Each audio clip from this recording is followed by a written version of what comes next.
Hey, how's it going? Josh here from Books by Josh, and today we'll talk about 5 things to know before starting a blog. Number one, you need a niche. What is a niche?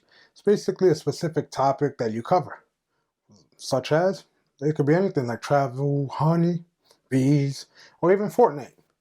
So, does Josh have one? No, but I talk about a lot of other things, many different things: philosophy, business, money, my personal life, just to name a few.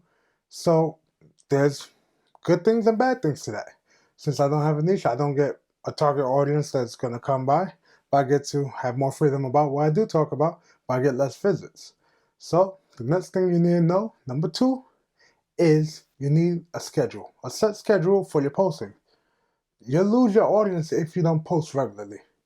So, in the beginning, I recommend doing 1 or 2 posts a week and see how that goes for you because blogging is a lot of work. And once again, before you ask, it's a contradiction for me because I post sporadically, and that's a bad thing. Don't follow me. And what I do, follow what I say. So, number three, you cannot half ass it. Why? Because if you're not giving your posts your all, stop. Because guess what? People can tell when a blog post was just thrown together. It's like a book. When you're reading it, things don't make sense. It's run on sentences and it just doesn't flow. So, if you don't believe me, I scrapped many of my own personal blog posts because I wasn't fully into it. If you don't enjoy writing your post, how can you expect your audience to enjoy reading it? Number four, don't do it for the money. What do I mean, don't do it for the money? I always say this, but it's not about the money.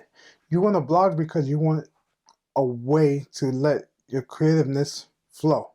So you, you can run ads on your site and make money, but guess what? When you do that, ads are intrusive and sometimes you can't control what ads are running and bad ads will run. So what you can do to make money, which is less intrusive, you can create a mailing list, and then if you sell a product or service, you can actually make money by using your mailing list for your customers. But don't overdo it, okay? And number five, remember your audience. If your content is not tailored to your readers, they won't read it. What's the point? So that means your vocabulary must be at their level and must flow off their tongues. If you're targeting young adults, you can't use big words. If you're targeting adults, you can't use kid words, things like that, depending on the demeanor of the audience. If you're doing a sponsor post, take into account how your audience will feel about it. What do I mean feel about it? Well, it might not be a item that they like. You can't talk about server if you're doing things about bees. You understand? And no audience means no traffic, which means a dead site. Those are 5 things to know before blogging.